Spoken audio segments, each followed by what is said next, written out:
মানুষ অনেক সুন্দর। মুফতি সবাই আশ্চর্য হয়ে গেলেন। ছেলেটাকে বললেন, বাবা কিভাবে তুমি বললে? বলে, দেখেন এটা আমার ব্রেনে আসছে। আমি তো এতগুলি ছাতা আপনাদের কিতাব আমি পড়তে পারি না, আমি একজন সাধারণ মানুষ, আমার ব্রেনের মধ্যে একটা বিষয় চলে আসছে, আর আমি বিষয়টা কোরআনের মধ্যে দেখেছি। ধরে বলেন কি এমন কথা? এতগুলি মুফতি এতগুলি আলেম স্তব্ধ হয়ে গেলেন। ছেলেটা ডেকে বলে, আল্লাহ বলছে, লাকাদ খালাকনাল ইনসানা ফি আহসানি তাকওয়িম। জোরে বলেন সুবহানাল্লাহ। আল্লাহ বলছেন, আমি মানুষকে অতি সুন্দর করে সৃষ্টি করেছি। মানুষের মধ্যে এত সুন্দর আল্লাহর জমিনের মধ্যে আর কিছু না। মানুষটা সবচাইতে সুন্দর, কারণ মানুষের চাইতে সুন্দর আর কিছু। সমাজে একটা কথা কয়, হাতের পাঁচ আঙ্গুল সমান না। সব মানুষ সমান না, সবার বুঝ সমান না। বলে কিভাবে? আপনি কইলেন কারিমা রাখেন হাতের পাঁচ আঙ্গুল কি সমান? তখন মানুষ হয়তো কথা ঠিক। এখন আপনারা চিন্তা করেন, লাকাদ খালাকনাল ইনসানা, আল্লাহ মানুষকে অনেক সুন্দর করে বানাইছে। তার একটাই মাত্র বিবরণ, আপনারা হাতটা কিভাবে করেন? হাতটা কিভাবে করেন না? যাদের হাত আছে কিভাবে করেন? আচ্ছা, পাঁচটা আঙ্গুল এক জায়গায় আনলে কি বেশ কম হয় না সমান হয়? হ্যাঁ, এখন আপনারা চিন্তা করেন, যদি এই আঙ্গুলটা এটা সমান হইত, এই কাইন আঙ্গুলটা যদি মধ্য আঙ্গুলের সমান হইত, তাহলে দিলে পরে একটা 1.5 ইঞ্চি লম্ব হইত। কথা বলেন না কেন? যদি এই এই এই বৃদ্ধাঙ্গুলটা যদি এই এই শাহাদত আঙ্গুলের সমান হতো, হাত একত্রিত করলে কি এক হইত? দেখতেন একটা অনেক লম্ব হয়ে যেত, একটা খাটো হয়ে যেত। তাহলে আপনি সুন্দর করে কি করতে পারতেন না? আল্লাহর নিয়ামত খেতে পারতেন না, আপনার কষ্ট হয়ে যেত। তখন আপনি চিন্তা করতেন, আল্লাহ যে আমারে বানাইলো, কি হাত দিল। জোরে বলুন না সুবহানাল্লাহ। আল্লাহ রাব্বুল আলামিন বলেন, লাকাদ খালাকনাল ইনসানা ফি আহসানি তাকওয়িম। আমি আল্লাহ পাক, একবার চিন্তা করো বান্দা, আর কিছু লাগবে না। তোমার হাতে 5টা আঙ্গুল দিছি, এই 5টা আঙ্গুল 5 মাপের দিয়ে আমি আল্লাহ তোমাকে এত সুন্দর একটা হাত দিলাম। আঙ্গুল যদিও সমান না, কিন্তু কোন কাজ করতে আঙ্গুল কিন্তু এক। এখন যদি আমি সব আঙ্গুল সমান দিতাম, কি মনে করতেন? তিনি বললেন যে, দেখেন মুফতি সাহেবেরা, এই আয়াত প্রমাণ করে মানুষ সুন্দর। এই আয়াত প্রমাণ করে মানুষ সুন্দর। সুতরাং আপনার বিবি, আমি তো মুফতি না, আমি তো আপনাদের খাদেম, কিন্তু আমার জ্ঞান বলে দিচ্ছে আপনারা ভালো করে রিচার্জ করেন। আপনারা যদি রিচার্জ ভালো করে করতে পারেন, আপনারাও পাইবেন চাঁদের চাইতে মানুষ অনেক সুন্দর। সুতরাং বাদশার বিবি তালাক হয় নাই। করেন না সুবহানাল্লাহ। এটার নাম হচ্ছে কিয়াস। এটার নাম কি? কিয়াস। এখন যদি কয় যে কোরআন হাদিসে না থাকলে আর মানি না, মানবো না, তাহলে কোরআন হাদিসে সব আছে, এরপরে উলামায়ে ইজমা এবং কিয়াস যদি আপনি বাদ দেন, তাহলে আপনারা কেউ মাছ মৃত খাইতে পারবেন না। মাছটা মরে গেলে যে খাইবেন, এটা কোরআনে নাই। করেন না সুবহানাল্লাহ। মাছটা মারা গেলে আপনার বলা হচ্ছে যে তোমরা কোরবানি দিয়ে পশুটা, কিন্তু কোরবানির পরে যে পশুটা মৃত হয়ে যায়, এটা কিভাবে খাইবা? জোরে বলুন না সুবহানাল্লাহ। আর এই সমাধান বের করেছে মাযহাবের ইমাম। ইমাম নাম হচ্ছে নোমান ইবনে বশির, ইমাম আবু হানিফা। জোরে কোন সুবহানাল্লাহ। এজন্য বিশ্বের মধ্যে 1/3 মানুষ হানাফি। আর হানাফিদের নামাজের পার্থক্য আর সালাফিদের নামাজের পার্থক্য আছে না নাই? খুব খেয়াল করবেন, আমি যে কথাটা নিয়ে আসছি, হানাফিরা নামাজ পড়ে এখানে হাত বাঁধে আর সালাফিরা নামাজ পড়ে এখানে হাত বাঁধে। আমার ভাইরা, এখন এখানে বান্দা হাদিস, এখানে বান্দা কি হাদিস, আর এখানে বান্দা হচ্ছে সুন্নাহ। যেরকম এখানে বান্দা কি সুন্নাত, আর এখানে বান্দা কি হাদিস। এবার আমি আপনাদেরকে আরেকটু বুঝাই। হাদিস মানলে যারা একটা বিয়ে করেছেন আরো 11টা করা লাগবে, কারণ নবীর হাদিস, আমার নবীজি বিয়ে করছে 11 থেকে 13 জন। এখন আপনি হাদিস মানেন, তাহলে বিয়ে করতে থাকেন।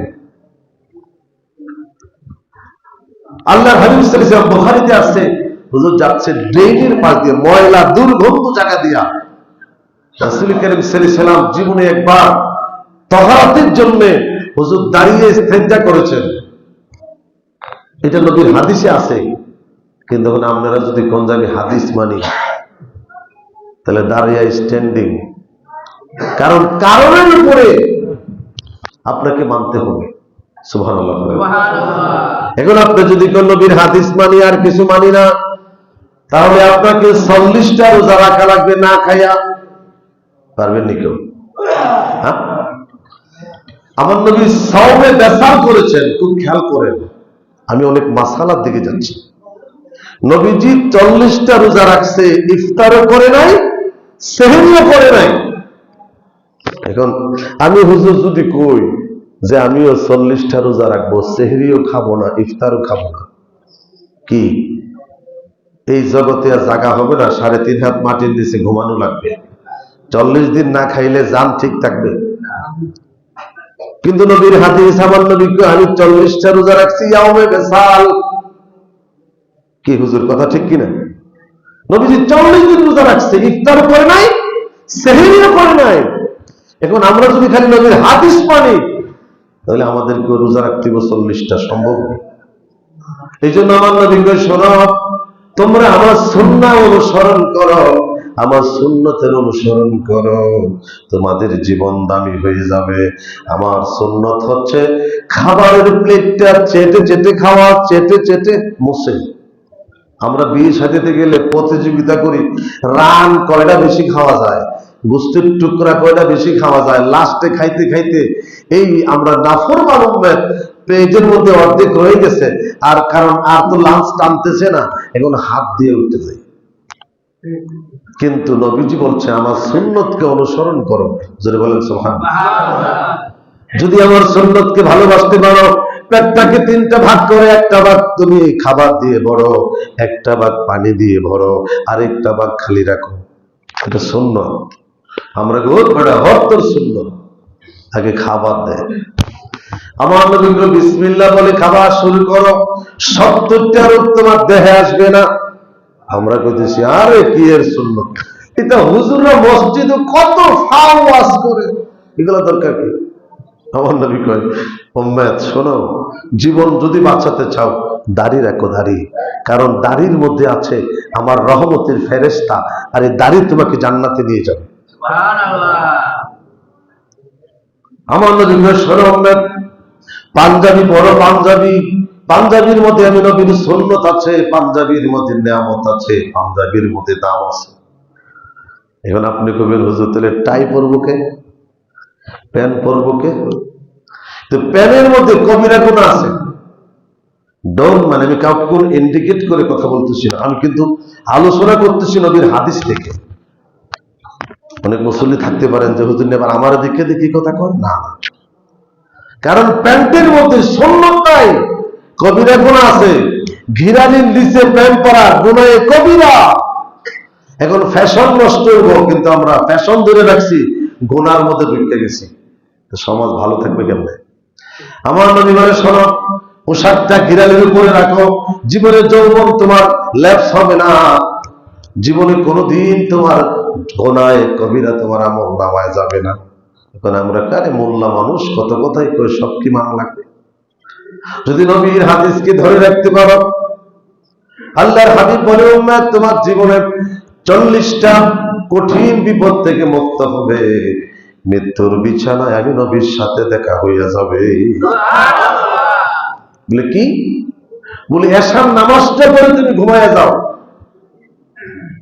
তাহলে তোমাকে তাহাজ্জুদ পড়তে সম্ভব হবে, ফজরের জামাতটাও ধরতে সম্ভব হবে। কারণ আমরা ঘুমাইছি 2টায়, ফজরটা ধরবো কিভাবে? ঘুম তো আমাদের প্রত্যেকের 6 ঘন্টা ঘুমের দরকার, মানে ঘুমাই কয়টায়? কিন্তু আমার দেশে চায়না, যারা চায়না বাংলাদেশে ব্যবসা করে, আপনি এদেরকে একটু অনুসরণ করে দেখেন, ওরা সন্ধ্যার সাথে সাথে কাজ বন্ধ, 8টার সাথে সাথে ওরা খানা দানা খেয়ে 8:30 9টায় এদের ঘুম।